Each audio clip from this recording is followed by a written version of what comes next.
দর্শক দেখতে পাচ্ছেন যে গাড়িটা আটক করা হয়েছে তার চেসিস নাম্বার দেখে এখানকার যারা সার্জেন্ট আছেন এবং আইন শৃঙ্খলা বাহিনী কর্মকর্তারা আছেন তারা মূলত মামলা প্রদান করছেন।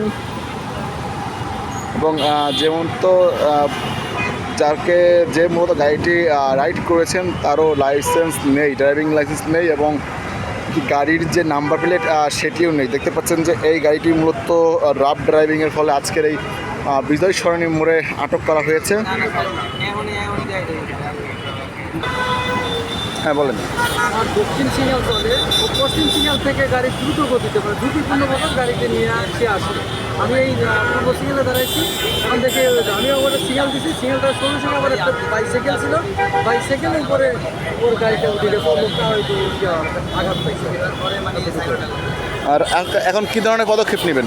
পদক্ষেপ ওর গাড়িটা কোনো কাগজপত্র থেকে তো ড্রাইভিং লাইসেন্স নেই তার কাছে, গাড়িটা আমরা আইনগত ব্যবস্থা আমাদের আটক আমাদের ডাম্পিং আছে, তখন আমাদের আটকের প্রতিবেদন আমরা দিয়ে দিলাম, আটকের পরে কাগজপত্র শো করি, কাগজ গাড়িটা সে বাইকে নিয়ে যেতে পারবে। দর্শক যেমনটি দেখছেন যে মূলত এখানকার যারা আইনশৃঙ্খলা বাহিনী কর্মকর্তা আছেন তারা যে বলছেন যে গাড়িটি মূলত রাফ ড্রাইভিংয়ের ফলে আজকে এখানে আটক করা হয়েছে এবং যে গাড়িটি আটক করা হয়েছে তারও গাড়ির নাম্বার প্লেট নেই এবং যে গাড়িটি রাইড করেছেন তারও যে ড্রাইভিং লাইসেন্স সেই ড্রাইভিং লাইসেন্সগুলো নেই। এই মুহূর্তে আমরা এই দৃশ্য দেখানোর চেষ্টা করছি সরাসরি বিজয় সরণির মোড় থেকে। দেখতে পাচ্ছেন যে আইনশৃঙ্খলা বাহিনীর যারা কর্মকর্তারা আছেন তারা এই মুহূর্তে আইনানুগ ব্যবস্থা নিচ্ছেন এই বিষয়ে। কোনো কাজে আশ্রয় গ্রহণ করেন তাহলে আমরাও অন্য ধরনের কাজ করব। বুঝছেন, আপনার ড্রাইভিং লাইসেন্স নেই, আপনি ঝুঁকিপূর্ণভাবে গাড়ি চালাইছেন, আপনার গাড়িতে নাম্বার প্রদর্শন করেননি, আপনার গাড়ির কাগজ প্রদর্শনে ব্যর্থ আপনি, আইন প্রয়োগের ক্ষেত্রে কোনো কাগজ নেই, সেটা জব্দ করে আমি আপনাকে মামলা করবো। এখন এই ক্ষেত্রে আমি এখন আপনার গাড়ি জব্দ করে ডাম্পিংয়ে পাঠাবো। আপনাদের যে সব অপরাধ আছে এই অপরাধগুলো ডাম্পিং স্লিপে লেখা থাকবে, ওই ডাম্পিং স্লিপের অপরাধের মামলাগুলো ওখানে মামলা নিয়ে তারপরে নির্দিষ্ট ফি জমা দিয়ে আপনি গাড়ি বের করবেন।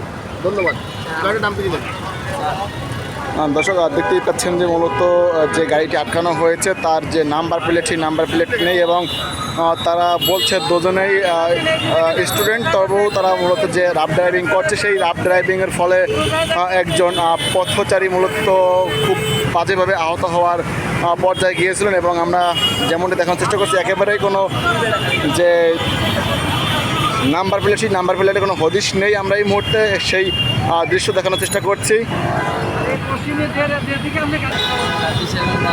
দর্শক দেখতে পাচ্ছেন যে গাড়িটি আটক করা হয়েছে সেই গাড়ির যে চালক তারও লাইসেন্স নেই, সে লাইসেন্স দেখাতে পারছে না, ড্রাইভিং লাইসেন্স, এবং তার গাড়ির লাইসেন্স আছে কিনা তা নিজেও তা জানে না এবং সেই বিষয়ে অবগত নেই। তবুও সেই গাড়ি নিয়ে বের হওয়ার কারণে আজকে যে দুর্ঘটনা হতে বেঁচে গিয়েছে সেই পরিপ্রেক্ষিতে মূলত এখানকার যারা আইনশৃঙ্খলা বাহিনীর কর্মকর্তারা আছেন তারা মূলত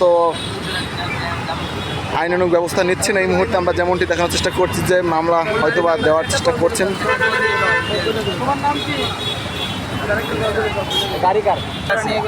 তা আপনার তো লাইসেন্স নাই গাড়ি চালানোর জন্য, তা আপনি কেন গাড়ি নিয়ে বের হয়েছেন? আপনি তো পড়াশোনা করেন বলছেন, তাহলে তো এতটুকু বোঝা উচিত ছিল যে আমার যেহেতু লাইসেন্স নেই সেটা নিয়ে বের হওয়া উচিত না।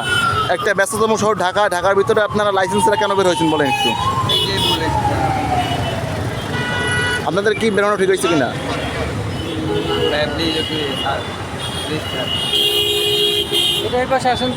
একেবারেই দর্শক দেখতে পাচ্ছেন যে নির্বাক, তারা কোনো উত্তর দিতে পারছে না।